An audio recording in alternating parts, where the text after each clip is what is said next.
First Minute Capital is a $100 million seed fund, proudly backed by a number of tech founder LPs, including 30 unicorn founders. Part of our DNA is to take wisdom and lessons learned from one generation of successful entrepreneurs and share those lessons and pieces of advice with the next generation of successful founders. And that's really what this webinar series is all about. My First Minute is a fun opportunity to speak informally to some of the world's top founders on the first minutes of their careers, how they see the world, and general leadership advice. My name is Clara Lindh Bergendorff. I'm an investor at First Minute Capital, and today I'm speaking to Spencer Rascoff.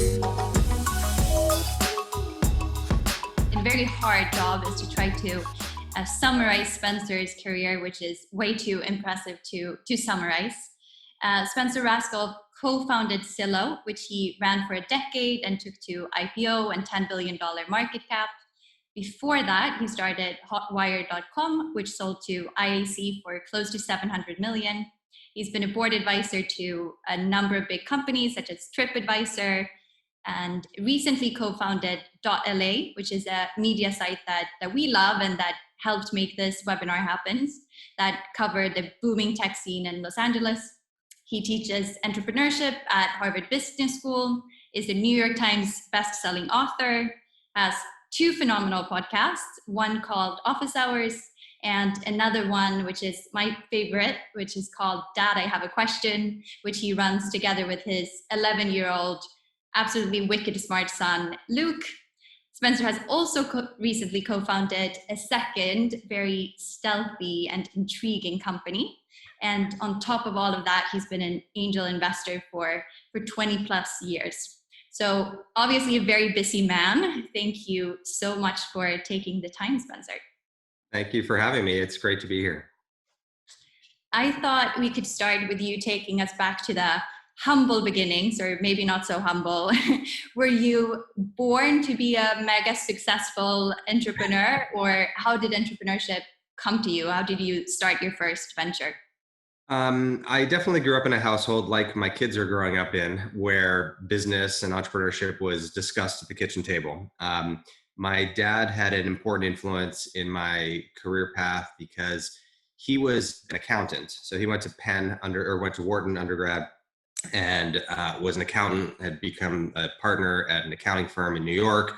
And in 1972, was in the washroom at his accounting firm. And the gentleman next to him was a British fellow who was mumbling under his breath about how angry he was at this firm. Herdman & Creston was the name of the accounting firm.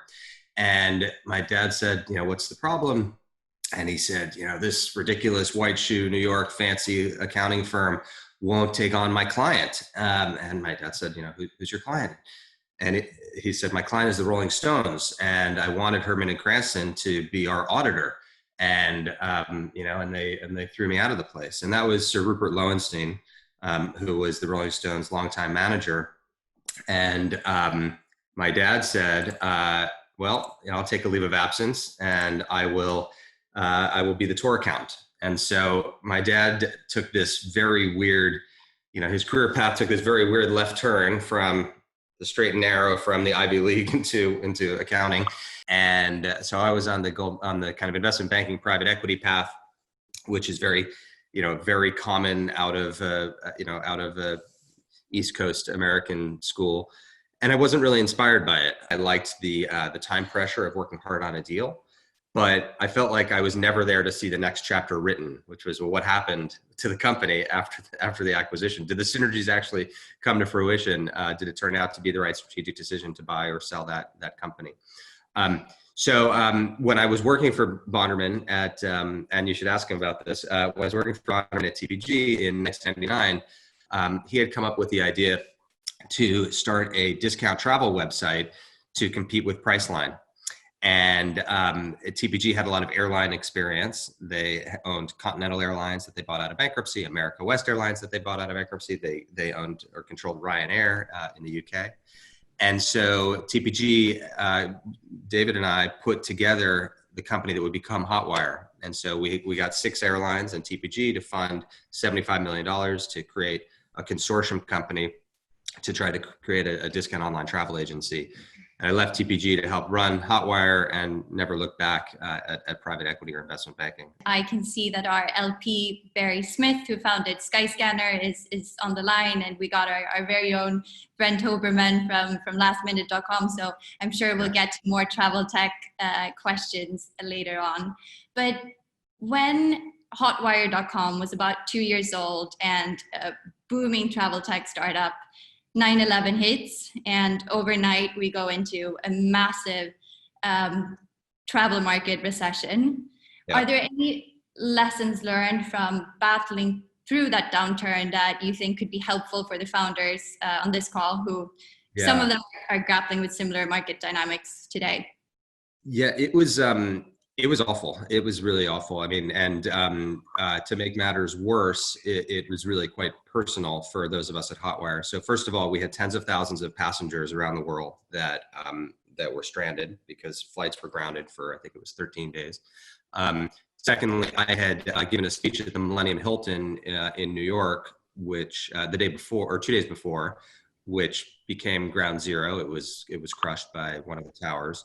And I was on the flight from Newark to SFO the next day on September 10th. So for me, I was one day away from being on that same plane. And then furthermore, Hotwire had sold some of the tickets to the hijackers, not the flights on September 11th, but the September 10th flights from Bangor, Maine to Boston Logan, which put one of the cells in position for 9/11. They bought those tickets on Hotwire. And I actually only started talking about that in the last couple of years. It wasn't something that we ever disclosed. And to my surprise, it actually never came out. It was only something that the most senior people were aware of. The FBI was aware of it. They called us that day and started investigating it. And so there was this very weird sense of guilt and involvement on the part of the company in this awful tragedy. And then, of course, the business aspect of it was devastating. People didn't travel for 6 or more months because everyone was terrified. So what did we learn, and what are the applications for today's crisis or future crises that we'll face? The first thing we did was we cut the company to the size that we thought could survive the crisis. And the advice that I give to founders or executives in times like this or times like that is to try to cut deeply enough that you'll only need to do one round of cuts. And that's particularly difficult in this crisis because none of us know how long it's going to last or if it might get better and then worse again. But to the extent possible, if you can do one round, that's ideal.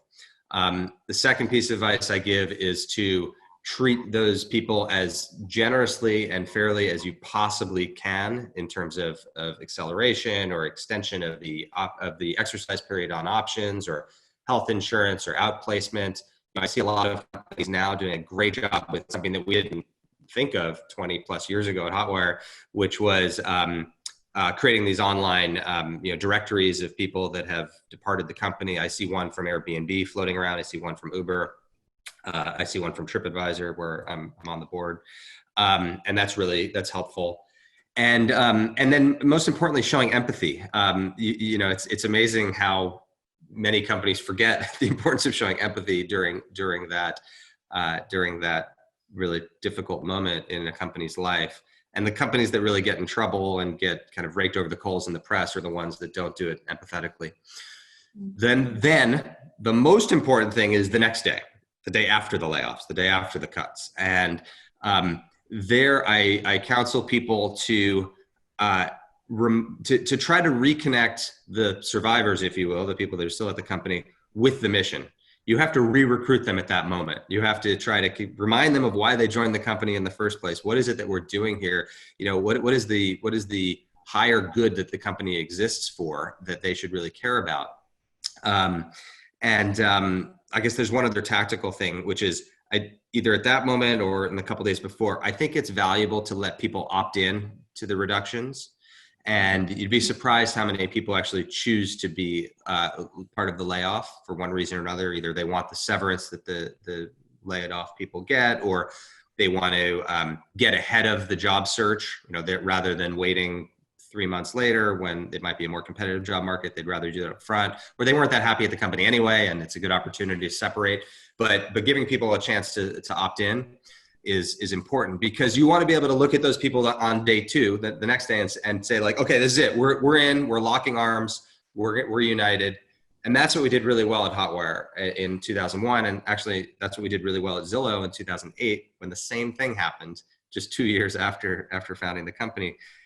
And last point, that next 6 months of Hotwire in 2001, Zillow in 2008, post layoffs, post reductions, were awesome. There was this explosion of creativity and efficiency and efficacy and dynamism and creativity, which came from there being a heightened sense of mission and urgency, and frankly, fewer people.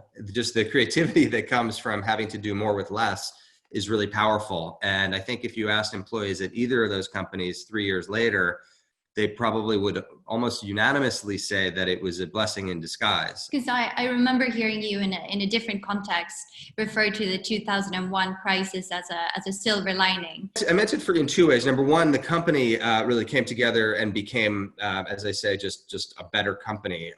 But crises also present disruptors with huge opportunity. I was talking yesterday with a fintech company, a crypto fintech company, that was saying the same thing, that, when all the cards are thrown up in the air during these crises, there's just a lot of opportunity created. Why? Well, number one, companies and consumers change their habits to adapt to the new behaviors. Number two, it's pretty hard for startups, unfortunately, to get funded during crises. So if you're already funded, there's probably less competition. And number three, the big dumb companies are really distracted and they're retrenching. They're not fighting off the new disruptors. So in the case of Hotwire or Last Minute in the UK, for example, or Expedia in the US, they all benefited from 2001 because the travel suppliers gave more inventory to online distribution because they needed it.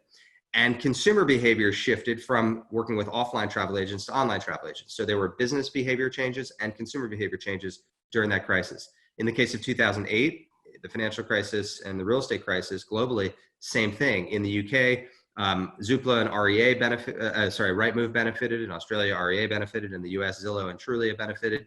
Why? Because real estate brokerages started moving their listings inventory online as a result of the crisis, and consumer behavior changed. They stopped working directly with agents offline and started searching for information on the internet because of the 2008 financial crisis. So crises create opportunities for startups and disruptors, no doubt. And things definitely worked out well for Hotwire. 2 years later, 2003, and it was acquired by IAC for 685 million. So it's a definitely huge success there. And if we fast forward to Zillow, which we've talked a little bit about, your first check when Zillow was basically still just a PowerPoint presentation was from Bill Gurley at Benchmark. If we asked Bill, what do you think he would say that he saw in you or Zillow or that deck? I think he would say he invested because of the team, and it was an Expedia team. So I had been at Expedia for a year after the sale of Hotwire to Expedia. The parent company was IAC, but Expedia was the operating company. And what the team that pitched him was the former CEO of Expedia, the former CTO of Expedia, the former head of Hotwire, and the first 15 engineers and others from Expedia. And the importance of it's not so much about the high quality talent of the individuals, it's that the team had worked together. That's actually, I think, what was super valuable. And number two, I think he would say he believed in the thesis of information empowerment, of turning on the lights, that in this huge category of real estate and home, there wasn't yet a great site that had just turned over all this great information to consumers. There were industry focused sites like realtor.com and real estate brokerage websites that had guarded information in order to generate business for the industry. But there was no consumer first company that was empowering consumers with an ethos of democratizing information. And the fact that opportunity was still available in 2005, 10 years after the birth of the internet, in such a big category was surprising to him. I think those are the two reasons he said he invested. And Bill then went on to serve on your board for 10 years, and you made him a ton of cash. And I would actually love to hear a little bit more about what your early investors were like, whether that's Bill or, Sure. or others, and how that influenced what you're like or try not to be like as an angel investor today. Back then, Bill represented Benchmark, Jay Hogue represented TCV, Technology Crossover Ventures, and then Eric Blatchford, who was a former CEO of Expedia, he was an independent director. We had a real estate broker who had industry expertise. And we had Greg Maffei, who was the former chairman of Expedia and now is the CEO of Liberty. He also was on the board. So in constructing that board, it was really important that we had a diverse group of skills. We had the early stage venture investor that was really the product person. We had the late stage venture investor that was kind of understood the growth stage. We had the real estate broker who understood the industry. We had the deal person who understood capital markets and deals and regulatory. And they all, they worked well together as a team, and they also respected each other's expertise such that they pretty much stayed in their lanes. That's something that I've seen not work as well at other boards. I've been on plenty of other venture funded boards, and I remember there was one board I was on where we're having some discussion. It was about, I think the company was moving to cloud. It was like 7-8 years ago, and one of the VCs was checking email and not really paying attention during the board meeting as sometimes directors do. And he kind of perked up and he's like, it literally said, he's like, cloud, we funded a cloud company 5 years ago. It's run by Joe. You should really, you should talk to Joe. I'll connect you guys by email. And I was just like, oh God, this poor CEO of this portfolio company now has to burn an hour talking to this random person. And like, that's the worst type of VC board member, is the connector that just wants to introduce portfolio companies to portfolio companies. And I see some heads nodding, so maybe this has happened to you all. Now, sometimes it's valuable, for the VCs here, like, don't necessarily stop doing that, but just be respectful and mindful of the time of the management team that you're burning with those types of introductions. But the role that Bill Gurley played in particular was the anti-advertiser in the room. Bill would not let us do any SEM, any search engine marketing, any online advertising, or any offline advertising for the first couple of years. And his attitude was, advertising is a tax on mediocrity. Advertising, whatever you would have spent on Google, or there wasn't really Facebook back then, but Google or Facebook or Instagram today, spend that on engineers and product managers and designers and build something so cool and so amazing that people want to use and want to tell their friends about. And then once it's totally awesome, then we can talk about advertising. And that I've kept that mentality in my own angel investing, wanting to make sure that companies focus on investing in product and differentiation and maybe PR or viral marketing or growth hacking or other organic forms of traffic acquisition before they turn to paid, because paid can become a crutch really, really quickly. It papers over limitations in the product because, they're like, oh, traffic's growing. It's like, yeah, it's because you keep throwing money at Facebook. Like, of course, traffic's growing. Like, is the product any good? Do people like it? What's the net promoter score of the product? Is there virality? What's their repeat usage? Like, you can paper over all of those issues with just advertising budget. Yeah, as an investor that focuses on consumer, that resonates a lot. But let's go back to Zillow for a second, and to get everyone who's on this call up to speed on what that journey looked like. You co-founded the company in 2005. 2006, you launched the site. 2011, you IPO, and at that time you have 65 million in revenue, 500 million market cap. And then when you stepped down in 2019, you had 4,000 employees, 3 billion in revenue, and a $10 billion market cap. And what I'm intrigued by here is, what was that journey like for you personally and as a leader to go from running a scrappy startup to managing thousands of employees and billions in revenue? It is difficult to change your own schedule and communication style and management style and work habits and travel habits as the company goes through those different phases. And it requires a lot of circumspection and thought and planning. It forced me to say every year, probably every 6 months at certain stages of the company, I would sit down and think, okay, if I were coming in today as the CEO of a company at this stage, what would I do? How would I manage? Who would I meet with? Would I attend that product review? Would I still sit in on those customer service calls for 2 hours a week like I did when we were 10 employees? Does that still make sense? That's probably what I think I did best as CEO, was really changing the way I managed and led based on the company's scale and stage.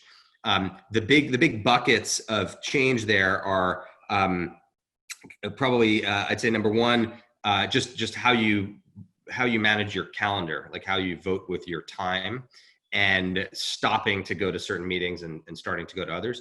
I think number two is realizing that your voice, for no good reason, just has more weight the bigger the company gets, and people tend to defer to you more. And so you have to be much more careful about what you say and where you say it. I found myself, once we got to a couple hundred employees, realizing that when I wanted to offer product feedback, for example, I'd have to preface it by saying, look, this is just one user talking. Like, I think that when I press this button, it should do this, not that. But I don't know, go do research on it. Go ask the UX designers who are experts at this, not me, go evaluate this. But in my single person's opinion, because if I just said it, then they would just go do it. And so that's how I thought about managing my calendar. Am I the only one at this company that can be doing this thing right now? And so I tried to focus my time on those things, like PR, doing interviews with the media where we would get unique coverage and more coverage if they talked to the CEO, or TV, or employee recruiting, where if we're trying to close a candidate, there's no substitute for the CEO calling this candidate and trying to recruit them, or preparing really thoughtfully for all company meetings, which is a very important time to motivate thousands of people all at once. I mean, that's a great ROI. And making sure that those are shows, those are productions that are really effectively run and successful. Those are things that only the CEO can really do. Whereas sitting in a 30-person design review is not something that only the CEO can do. In fact, frankly, I'm probably not the best person to be running that meeting. There are other people that are better at that. So that's what I focused on as we scaled. Did you use a CEO coach? Was there a particular advisor that helped you as you scaled and as you did these things for the first time? I never had a mentor the way you think of a mentor, kind of like someone that you're with 10 or 20 years and they put their arm around your shoulder, like the sort of prototypical mentor concept. And what I have found in reflecting on that for me and thinking about that for other people is that's pretty common nowadays. That because we all job hop a lot more than our parents did, and because things move very quickly, therefore mentors tend not to take the time to actually mentor a single mentee. I have tried hard to hack my own mentorship by, with some in-person, people I actually have a relationship with, but with a lot of people that I don't have a relationship with. So, for example, we were talking about Kevin Ryan, who was a guest on this show. A couple weeks ago, we were talking about him during the kind of the pre-meeting here. And Kevin is not someone I know very well at all. I think I've met him maybe twice. And yet, or Jeff Weiner from LinkedIn. Jeff, I know a little bit. I've talked to him a couple times. I met him at some conferences, but we've never worked together. We're not close per se. But I actually consider both of them mentors. Which is to say, I've watched almost everything that either of them have ever said publicly. I've read everything they've ever written. I've listened to every podcast they've ever done. I've sort of cyber stalked them more than either of them know.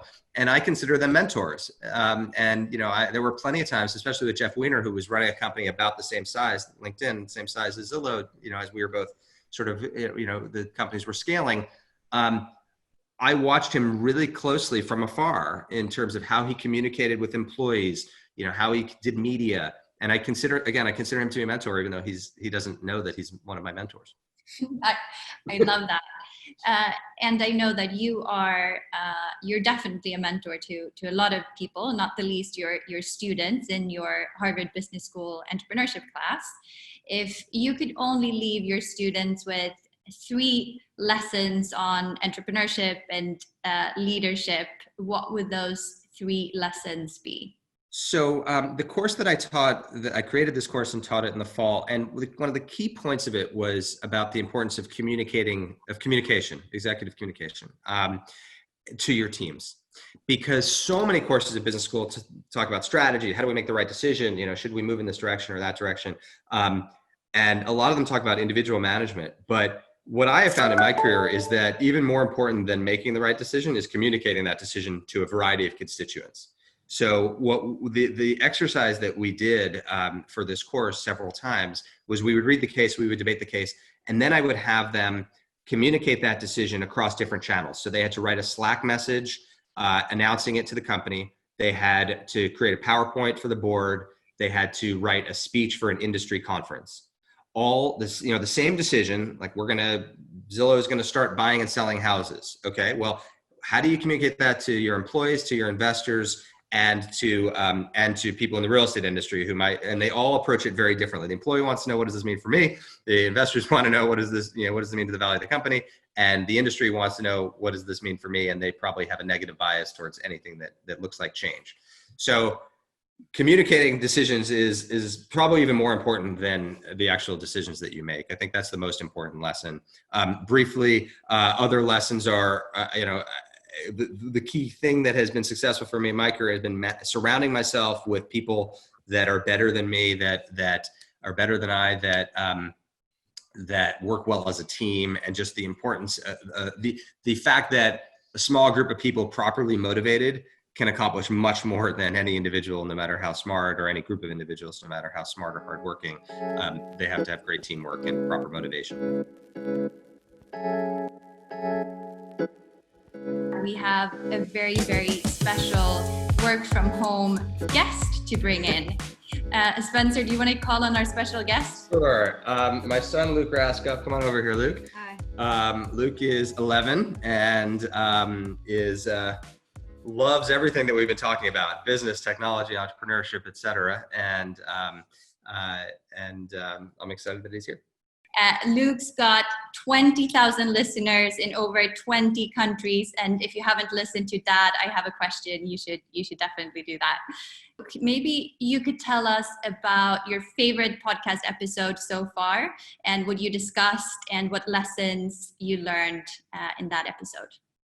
I would say that my 2 favorites are the one that we did one on how does Google work? So like, how does the physical search engine work? Like, how do they get the images, and how do they find what stuff to put when you search something in? And I really like that one because I'm super interested in technology and I'm super interested in business. So to learn how Google worked and how it makes money was just super interesting to me, and definitely different than I would have expected it. And it's cool to have that information now about both sides of Google. And then I also really like the artificial intelligence one that we just did, because again, I really like technology, and I really like how I learned that artificial intelligence is integrated into so many of the things that I use, like recommended things on Google when you search it in, or like Netflix recommendations, or like YouTube recommendations, and how like I can see artificial intelligence so much in my everyday life now that I've learned about it more. I love that. And one of my favorite episodes was the one that you did on company culture. And maybe you have some lessons to share on entrepreneurship and leadership in particular. Yeah, I mean, we've done a lot of podcast episodes about big companies, big tech companies mostly, and I'd say we learned a lot about like how to run one, like how to branch out, for example, with Disney branching out and creating their new streaming service. And we talked about some things that Disney is using to help that succeed. And we talked about like how big companies are under a lot of scrutiny from the government recently, and how they've been kind of like helping and like getting around that a little bit. and we've learned a lot about like potential for tech companies, I'd say, because like when you talk about Apple and Google and Amazon so much, you start to realize like how these huge tech companies all started like so small and had like such humble beginnings. And it really makes you think like how much potential a company has to grow. I'll quote you on that. That's great. And with all these things that you learned, do you have some advice for your dad on how he could be a better leader, a better boss? Not in particular, but I'd say that he does a really good job what he's been talking about with like communication and management, and like he's super inspiring to all of his employees, and all of the people that he works with really talk about him really positively and really enjoy how he ran the company. So I'd say that that's a really important thing to continue. Great. I think you both get A+ as father-son A+ all around. And now we're going to turn to Q&A.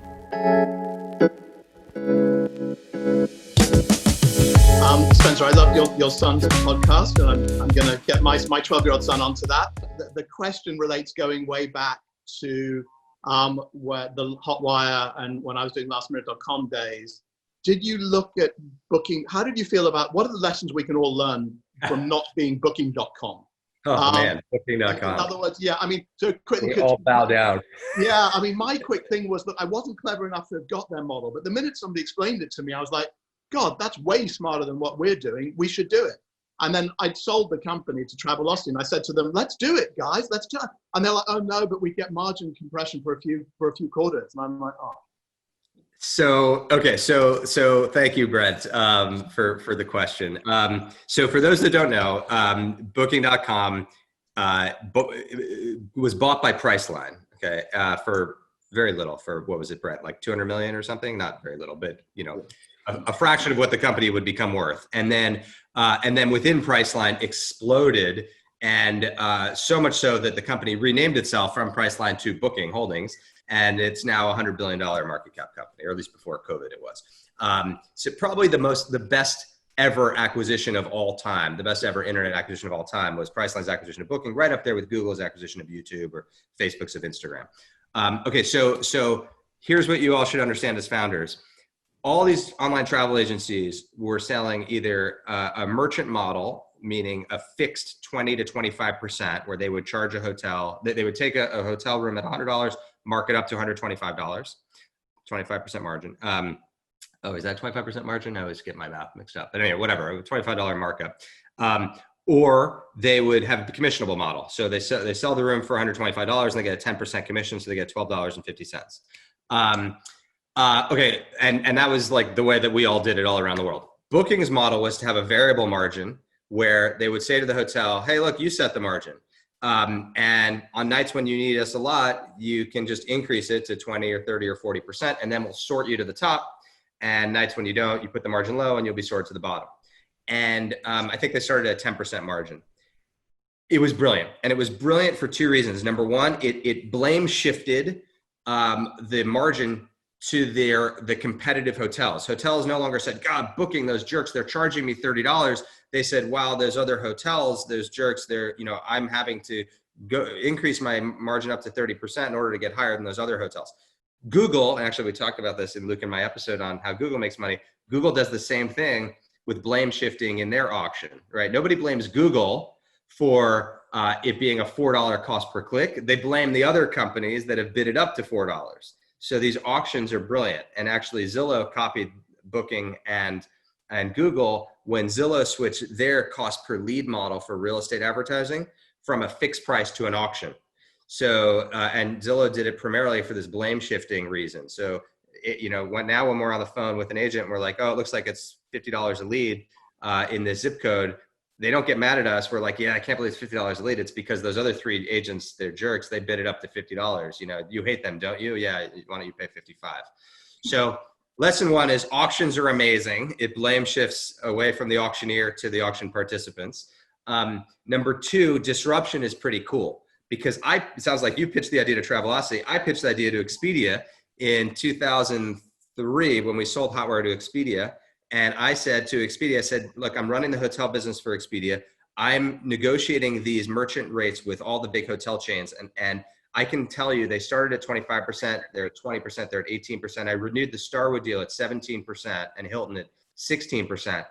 And I went to the Expedia, the CEO of Expedia at the time. I said, we need to switch to a booking model because I can see these margins are just going to keep coming down as the hotels have more of a substitute product, which is supplier direct on their own websites.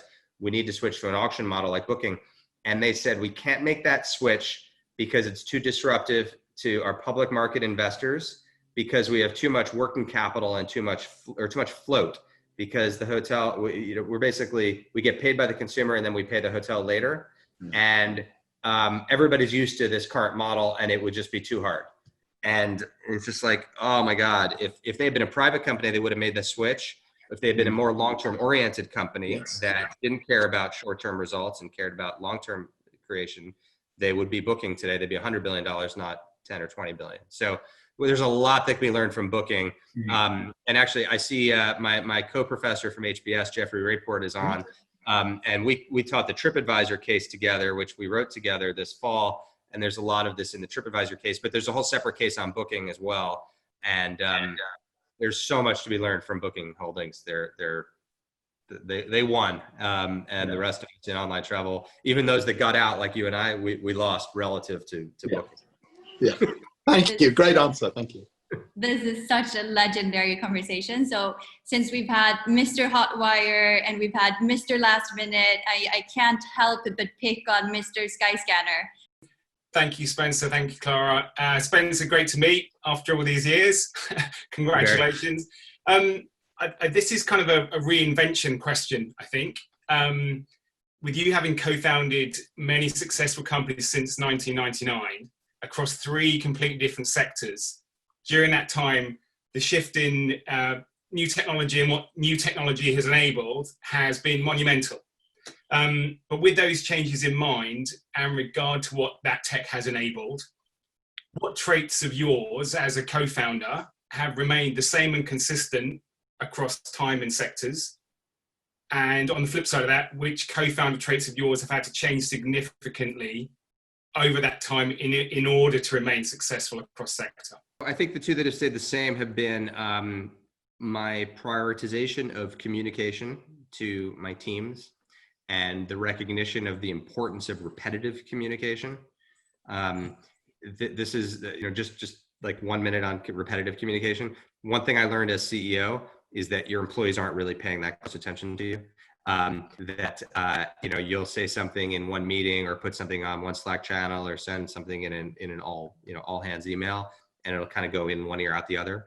And so if you want things to sink in, you have to constantly repeat it over and over through all these different channels. This is something that politicians do really, really well. They have a single set of talking points and they hit them over and over again through all these different mediums. And then they deploy their proxies, other people that work for them to hit those same messaging points. So CEOs need to do that very, very well. So that has not changed in me.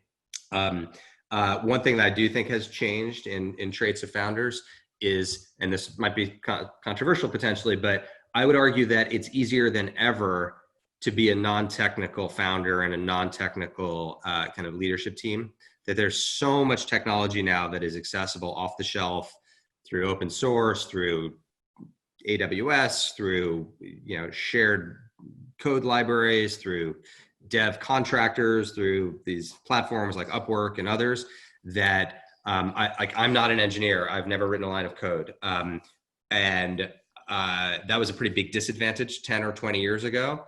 And it's less of a disadvantage every passing day. And so that I think has been a big change over the last 10 or 20 years. Okay, great, thanks. That's actually an investment theme that we spend a lot of time on, the infrastructure that's democratizing entrepreneurship. So yeah, couldn't agree more with you, Spencer. Next question is from a very, very dear former colleague of mine who left First Minute to go and start a unicorn of his own. Elliot, can we unmute you? Spencer, nice to meet you. Really enjoyed it. Yeah, so I mean, my question is just about marketplaces. I mean, a lot of the a lot of the great marketplaces were built 10 years ago, like the ones you built, and Brent and Barry and so many other people on the call. And I can see Darcy's also there from A16Z. And Darcy and I were just talking about this like last week, is what's the future of the marketplace business? You know, if you're starting one in 2020 or you started one in 2019, kind of what are the new tactics? What are the playbooks? What can you do to outcompete the Zillows and the dominant players, if anything? And I just wonder what your take is on the future of the marketplace business. I mean, I look at invest in a lot of marketplaces, so I think there's still plenty of opportunity. I will say though that a lot of the angel pitches that I get on marketplaces are pretty nichey, and they shouldn't be venture funded. Either because the TAM is not big enough, or because some other marketplace on the side is going to move in that direction.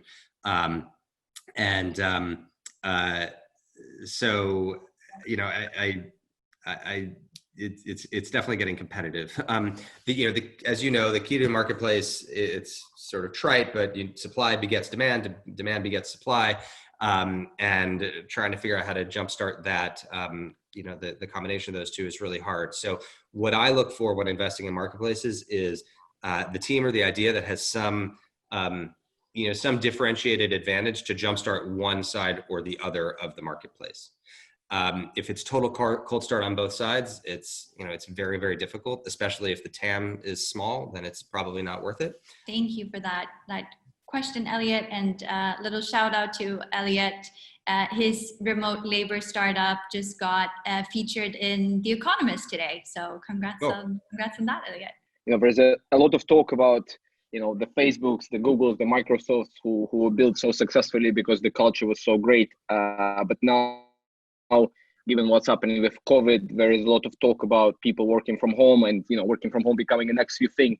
So I guess the question is, do you think large corporates or new companies will be able to, create this culture to drive the success, or will they have to come up with some new ways of actually, working around that to create a proper community within the companies? So on my schedule for today is time blocked to finish writing a blog post that I've been working on, which is how to build company culture in a remote workforce. So I'm working on a blog post on this exact topic. The answer is, I think it's quite possible. I think you definitely can build a unique and competitive advantage creating culture with a remote workforce. And some companies have already done it. It's harder, but it's totally possible. And, it's a lot of the same things that create regular company culture. It's a mission orientation, it's celebrating small wins, it's having a lot of communication. And these are all still possible remotely, especially if the whole company is remote. Where it's very hard to create remote culture is when you have pockets of the company that are remote. So we had this problem in spades at Zillow. 4,000 employees, about 2,000 were in Seattle, about 2,000 were in a dozen other offices. And, the smaller the office, the harder it was to create culture. And the work from home people, it was very, very difficult. They always felt like second-class citizens. The employee engagement statistics from the smaller offices were typically worse than those at headquarters. And it was a constant struggle to make sure that, the further you were from Rome, that the message still carried, and that people who were still motivated and still felt connected to headquarters. But if a company is entirely remote, or if a company starts from the beginning with this dual culture of a small, a single headquarters office and a lot of remote people, I think it's quite possible to still build differentiated culture. Thanks. Looking forward to that blog post. Are you going to post it on .LA, or where is the blog? I'll probably put it on .LA and my LinkedIn. Fantastic. Looking forward to that. I think we're going to try to squeeze in one last question from Steve, who's the co-founder of DN Capital. What we're seeing with some of our real estate tech companies here in the US is that, unlike what you'd expect in a recession, demand is actually growing for home ownership, and home viewings are, the demand is there, but the supply isn't there right now because people are afraid to actually let strangers into their home, given what's going on with COVID. From your past experience, how long do you expect this sort of irrational or perhaps rational fear to last? And what can tech do to help bridge that gap in this side of the marketplace? Yeah, it's a huge problem, right? I mean, with mortgage rates where they are, and with people reevaluating their location choices based on a likely permanent work from home reality. Maybe not 100% work from home, but I think most companies are going to be pretty permissive about letting people work from home 1 or 2 or 3 days a week, and that means you can stomach a much longer commute. You know, it's not such a big deal to commute for an hour into your office if you're only going there 2 days a week. So now all of a sudden that house that's an hour away, that's half the price, that has twice the space and the better school district, you know, all of a sudden that's appealing. So a lot of people are reconsidering where they should be living right now. But you're right, there's limited supply. So because people don't want to list because they don't want strangers in their house. Clearly virtual tours are booming. It's a way to see a house without seeing a house. Online video is booming for home tours. Digital closings are booming, and you know, Zillow is investing really, and Redfin and others are investing really heavily in all of those. iBuying is, I think, a big question mark, meaning that you know, that I set in motion Zillow's strategy for iBuying, and I'm a huge believer in it, and Zillow is totally committed to it. And I think it's a great strategy. iBuying is when a company like Zillow or Open Door or others buys your home at basically a discount, but the advantage is you don't have to show your home or you know, deal with the uncertainty of a traditional sale process. iBuying has the potential to unstick a lot of this inventory, which is to say, I'll go see a bunch of other people's houses because I don't mind, you know, traipsing through their house, but I don't really want anyone to come to my house. But if I let one person from Zillow or Open Door into my house, and they make me an offer which is maybe 5% below market, but you know, okay, at least you know, at least there's certainty and speed of close and certainty of timing, then it's worth it. You know, that has the potential to really unstick inventory. One last question, which is actually a question that Bing Gordon taught us on a previous talk. He said that his favorite question to ask entrepreneurs is, how do you learn? I like to learn by speaking to other people that are doing similar stuff to me. I actually don't love reading books. I probably shouldn't admit that. But I do like podcasts, and I like reading blog posts, and I like reading news. But I mostly learn by listening, by hearing, by talking to others that are running companies or building products or investing or doing other things. You know, I keep lists as a good little life hack. I keep lists or you know, Google Sheet of people I want to see in every city that I'm in or every city I might go to. So, you know, I will add you to my London list, Clara, and please add me to your LA list. And whenever I'm in a city like that, I try to, you know, pack in 3 or 4 meetings with people that I just want to learn from. And I guess I learn by asking questions. That's probably how you learn. I ask questions a lot. How do you learn? Quickly. Well, I mean, I guess I read a ton of books. That's I don't true. know where I get it from because neither of you guys really love them, but I really like reading books, and I really like Googling questions that I have and trying to figure it out through the internet or by trial and error. And I like asking you stuff. It's true. You ask a lot of questions. It's true. Ask questions. That's awesome. Luke, Spencer, I can't thank you enough. This has been really, really fun. Luke, I'll start pestering you with emails until you accept an internship with First Minute. And Spencer, I'll be pestering you with emails about this stealthy new company of yours. So we'll talk very, very soon.